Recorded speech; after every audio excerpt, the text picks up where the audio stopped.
Hello everyone, welcome to DSP online study. हम लोगों ने प्रीवियस वीडियो में रिफ्लेक्शन ऑफ लाइट यानी प्रकाश के परावर्तन के लगभग 21 क्वेश्चन को सॉल्व किया था। आइए इसके आज की क्लास में उससे आगे के प्रश्न को सॉल्व करते हैं। आइए 22 नंबर प्रश्न को देखते हैं। कह रहा है इनमें से कौन दर्पण का सूत्र है।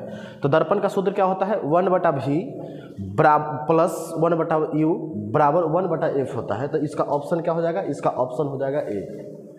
इसके बाद नेक्स्ट क्वेश्चन देखिए। नेक्स्ट क्वेश्चन क्या कह रहा है, नेक्स्ट क्वेश्चन कह रहा है कि गोलीय दर्पण का वक्ता केंद्र को किस अक्ष से निरूपित किया जाता है।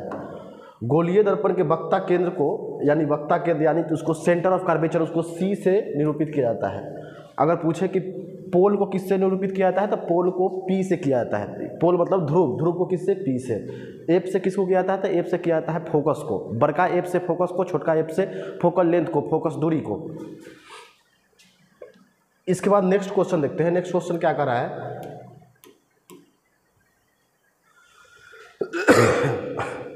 कह रहा है दंत विशेषज्ञ मरीजों के दांतों के बराबर प्रतिबिंब देखने के लिए किस दर्पण का उपयोग करते हैं। तो दांत के डॉक्टर हो, चाहे आंख के डॉक्टर हो, चाहे कान के डॉक्टर हो, चाहे नाक के डॉक्टर हो, कौन सा दर्पण का प्रयोग करता है तो वो करता है अवतल दर्पण का प्रयोग। ऑप्शन क्या हो जाएगा, इसका ऑप्शन हो जाएगा ए, अवतल दर्पण। अवतल दर्पण किसको बोलते हैं तो वैसा दर्पण जिसका परावर्तक सतह अंदर की ओर धंसा हुआ हो उसको बोलते हैं अवतल दर्पण। इसके बाद नेक्स्ट क्वेश्चन हम लोग देखते हैं आगे। नेक्स्ट क्वेश्चन क्या कह रहा है, कह रहा है कि अवतल दर्पण के ध्रुव और मुख्य फोकस के बीच रखे बीम का प्रतिबिंब की प्रकृति होती है। कह रहा है अवतल दर्पण ध्रुव और मुख्य फोकस के बीच रखे बीम का प्रतिबिंब की प्रकृति होती है। तो इसका कैसा होगा तो इसका होता है, इसको फिगर के थ्रू समझते हैं। ई है अवतल दर्पण, ई है इसका पोल, ई है इसका फोकस, ई है सेंटर ऑफ कर्वेचर। क्या कर रहा है, अवतल दर्पण के ध्रुव और मुख्य फोकस के बीच यदि वस्तु को P और F के बीच रखेंगे तो प्रतिबिंब कहाँ पे बनेगा, प्रतिबिंब बनेगा दर्पण के पीछे। कैसा बनेगा, दर्पण के पीछे। अब बड़ा बनेगा, अत्यधिक बड़ा, बहुत बड़ा बनेगा, बहुत बड़ा बनेगा। फिर इसके बाद काल्पनिक बनेगा। कैसा बनेगा, काल्पनिक, आभासी और सीधा। काल्पनिक, आभासी और सीधा बनेगा। कैसा बनेगा, काल्पनिक, आभासी एवं सीधा। तो इसका ऑप्शन क्या हो जाएगा, ऑप्शन सी हो जाएगा, काल्पनिक एवं सीधी।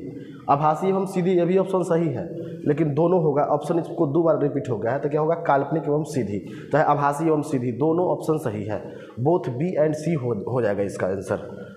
इसके बाद नेक्स्ट क्वेश्चन देखिए। नेक्स्ट क्वेश्चन क्या कर रहा है कि अवतल दर्पण के मुख्य फोकस पर रखे बीम का प्रतिबिंब की स्थिति होती है। ई है अवतल दर्पण, ई है इसका पोल, ई है इसका फोकस, ई है वक्ता केंद्र। क्या बोला, अवतल दर्पण के मुख्य फोकस पर रखे बीम का प्रतिबिंब। अच्छा, फोकस पर रखेंगे तो प्रतिबिंब कहाँ पर बनेगा, फोकस पे यदि रखते हैं तो प्रतिबिंब बनेगा कहाँ पे, तो प्रतिबिंब बनता है इन्फिनिटी पर। कहाँ पे प्रतिबिंब बनता है, इन्फिनिटी पर, अनंत पर प्रतिबिंब बनता है। तो इसका आंसर क्या हो जाएगा, इसका आंसर होगा ऑप्शन सी, अनंत, इन्फिनिटी। इसके बाद नेक्स्ट क्वेश्चन देखिए। नेक्स्ट क्वेश्चन क्या कर रहा है, नेक्स्ट क्वेश्चन कह रहा है कि अवतल दर्पण के सामने अनंत पर रखे बीम का प्रतिबिंब। क्वेश्चन उल्टा है कि अवतल दर्पण के सामने अनंत पर रखे बीम का प्रतिबिंब की स्थिति होती है। यदि वस्तु को अनंत पर रखेंगे तो उसका प्रतिबिंब कहाँ पे बनेगा, अनंत पर रखेंगे तो फोकस पर बनेगा, फोकस पर रखेंगे तो कहाँ पे बनेगा, फोकस पर रखेंगे तो अनंत पर बनेगा। तो इसका क्या हो जाएगा, अनंत पर है तो कहाँ पे हो जाएगा, फोकस पर हो जाएगा।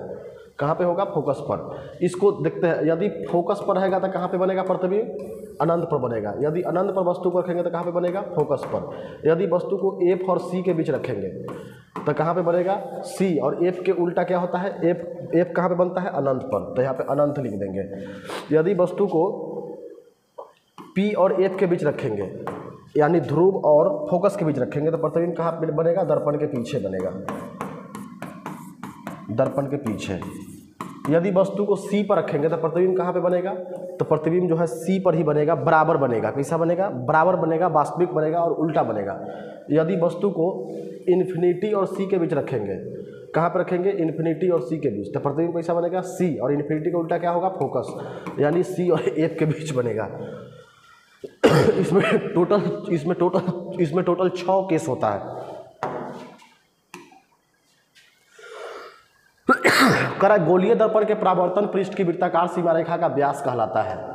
इस क्वेश्चन क्या कर रहा है, ई है गोलीय दर्पण, ई है इसका पोल, ई है इसका फोकस, ई है इसका वक्ता केंद्र।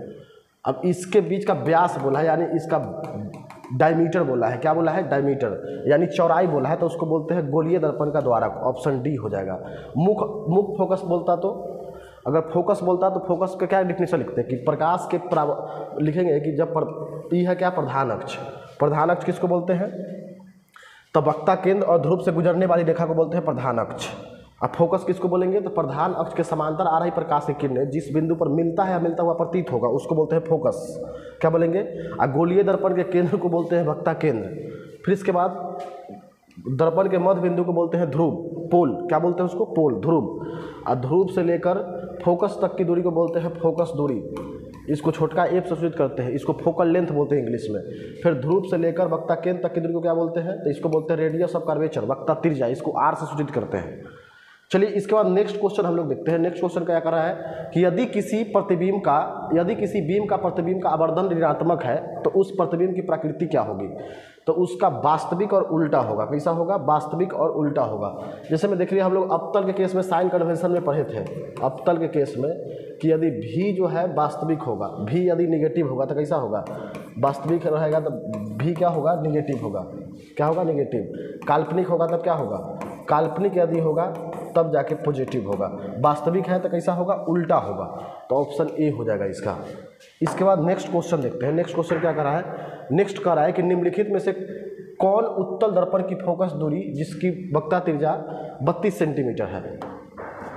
वक्ता त्रिज्या यानी कि आर के मान दिया है 32 सेंटीमीटर। हमसे पूछा क्या है? फोकस पूछा है। तो फोकस बराबर क्या होता है? r/2।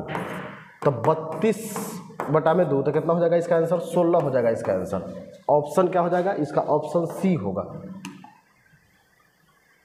इसका ऑप्शन क्या होगा? इसका ऑप्शन हो जाएगा सी, 16 सेंटीमीटर। इसके बाद नेक्स्ट क्वेश्चन क्या कर रहा है? नेक्स्ट कर रहा है कि प्रकाश किस तरंग उदाहरण है? तो प्रकाश है विद्युत चुंबकीय तरंग का उदाहरण। किसका उदाहरण है? विद्युत चुंबकीय तरंग का उदाहरण है। इसके बाद नेक्स्ट क्वेश्चन देखिए। नेक्स्ट क्वेश्चन क्या कर रहा है? नेक्स्ट क्वेश्चन कर रहा है कि प्रकाश के परावर्तन के कितने नियम हैं? तो प्रकाश के परावर्तन के 2 नियम होते हैं। कितने नियम होता है? 2 नियम होता है। पहला नियम क्या कहता है? पहला नियम कहता है कि आपतित किरण, परावर्तित किरण और आपतन बिंदु पर डाला गया लंब एक ही तल में होता है। फिर इसके बाद आपतित किरण और आपतन कोण और परावर्तन कोण आपस में क्या होता है? आपतन कोण और परावर्तन कोण जो होता है आपस में बराबर होता है। दूसरा नियम क्या कहता है कि आपतन कोण जो है परावर्तन कोण के हमेशा क्या होता है? बराबर होता है। एंगल आई जो है एंगल आर के बराबर होता है। इसके बाद नेक्स्ट क्वेश्चन देखिए। नेक्स्ट क्वेश्चन क्या कर रहा है? नेक्स्ट कर रहा है कि किस दर्पण में बड़ा प्रतिबिंब बनता है? तो हम लोगों ने पढ़ा था कि समतल में समान बनेगा, उत्तल छोटा है तो उसमें क्या बनेगा? छोटा प्रतिबिंब बनेगा। दोनों में काल्पनिक और सीधा बनेगा। काल्पनिक है तो आभासी ऑलरेडी होगा और सीधा बनेगा। हम लोगों ने अवतल में पढ़ा था कि अवतल में छोटा भी बनेगा, बराबर भी बनेगा और वस्तु से बहुत बड़ा भी बनेगा। तो किसके केस में? तो ये होगा अवतल के केस में, ऑप्शन ए। Option B.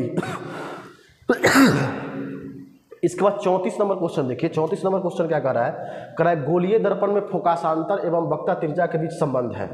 क्या संबंध है? F बराबर 2R, ये गलत बात है। R बराबर होता है 2 × F। R बराबर F/2, ये भी गलत बात है, क्या कि F बराबर होता है R/2। F बराबर R/2, ऑप्शन सी ई वाला सही है कि फोकस दूरी जो है वक्ता त्रिज्या क्या होता है? आधा होता है। इसके बाद नेक्स्ट क्वेश्चन देखते हैं। नेक्स्ट क्वेश्चन क्या कहा है? दाढ़ी बनाने में कौन सा दर्पण उपयुक्त होता है? हजामती दर्पण। दाढ़ी बनाने में सब बोले तो सीधा डायरेक्ट आंसर मारना है अवतल दर्पण, ऑप्शन सी। इसके बाद नेक्स्ट क्वेश्चन देखिए। नेक्स्ट क्वेश्चन क्या कर रहा है कि किस दर्पण में केवल आभासी प्रतिबिंब बनेगा? किस दर्पण में केवल आभासी प्रतिबिंब बनता है? आभासी यानी कि काल्पनिक यानी सीधा। तो हम लोग पढ़े थे कि समतल में आभासी बनता है और काल्पनिक बनता है। फिर उत्तल में क्या बनता है? आभासी बनता है और काल्पनिक बनता है। तो क्या हो जाएगा? समतल तथा उत्तल। इसमें आभासी भी बनेगा और काल्पनिक भी बनेगा और सीधा भी बनेगा। और अवतल के केस में सारा बनता है, वास्तविक भी बनता है, उल्टा भी बनता है, काल्पनिक भी बनता है और सीधा भी बनता है। इसके बाद नेक्स्ट क्वेश्चन क्या करा है? नेक्स्ट क्वेश्चन करा है कि समतल दर्पण में प्रतिबिंब की प्रकृति क्या होगी? समतल दर्पण में प्रतिबिंब की प्रकृति कैसा होता है? तो समतल दर्पण में प्रतिबिंब की प्रकृति जो होता है काल्पनिक और आभासी तथा बराबर होता है, समान होता है। तो ऑप्शन डी होगा, आभासी तथा बराबर होगा। इसके बाद नेक्स्ट क्वेश्चन देखिए। नेक्स्ट क्वेश्चन करा है कि गोलीय दर्पण की फोकस दूरी, यहाँ पे होगा फोकस दूरी। फोकस दूरी उसकी वक्ता त्रिज्या क्या होता है? तो उसकी वक्ता त्रिज्या क्या होता है? आधा होता है। क्या होता है? आधा होता है। ऑप्शन ए हो जाएगा। इसके बाद नेक्स्ट क्वेश्चन देखिए, नेक्स्ट क्वेश्चन क्या कर रहा है, किसी वस्तु का आवर्धित काल्पनिक प्रतिबिंब बनता है। आवर्धित मतलब होता है बड़ा, किसका बनता है, तो अवतल दर्पण का। अवतल दर्पण का जो है वस्तु से बहुत बड़ा प्रतिबिंब बनता है। इसके बाद नेक्स्ट क्वेश्चन देखिए, नेक्स्ट क्वेश्चन क्या कर रहा है, एक उत्तल दर्पण में बना प्रतिबिंब हमेशा होगा। उत्तल दर्पण में हमेशा प्रतिबिंब कैसा बनता है, काल्पनिक, आभासी, सीधा। तो ऑप्शन क्या होगा, काल्पनिक और हाश्रित होगा। क्या होगा, काल्पनिक और हाश्रित। इसके बाद नेक्स्ट क्वेश्चन देखिए, नेक्स्ट क्वेश्चन क्या कर रहा है, ईंट है, तो ईंट क्या है, तो ईंट है अपारदर्शी वस्तु, जिसके लाइट आर पार, इसके आर पार लाइट नहीं करे, उसको क्या बोलते हैं, अपारदर्शी वस्तु, ओपिक ऑब्जेक्ट। ऑप्शन क्या हो जाएगा इसका, ऑप्शन हो जाएगा बी। पारदर्शी किसको, जगह लाइट आर पार कर जाए उसको पारदर्शी, प्रभासी जिसमें लाइट थोड़ा थोड़ा आर पार करे उसको बोलते हैं प्रभासी वस्तु। इसके बाद नेक्स्ट क्वेश्चन क्या है, हमारी आंखें जो देख सकती है वे वस्तु होती है, तो वो वस्तु होता है दीप्त और प्रदीप्त, लुमिनस एंड नॉन लुमिनस। इसके बाद नेक्स्ट क्वेश्चन क्या कर रहा है, नेक्स्ट क्वेश्चन कह रहा है, एक उत्तल दर्पण की फोकस दूरी 20 सेंटीमीटर है, तो इसकी वक्रता त्रिज्या होगी। यदि फोकस दूरी कितना है, 20 सेंटीमीटर, फोकस दूरी जो है 20 सेंटीमीटर है, तो इसका वक्रता त्रिज्या होगा। आर पूछा है कि आर कितना होगा, तो आर बराबर फॉर्मूला क्या होता है, आर बराबर होता है 2 × f। तो 2 लिखिए और f के मान कितना दिया, 20, तो कितना हो जाएगा 40 सेंटीमीटर। कितना होगा, 40 सेंटीमीटर।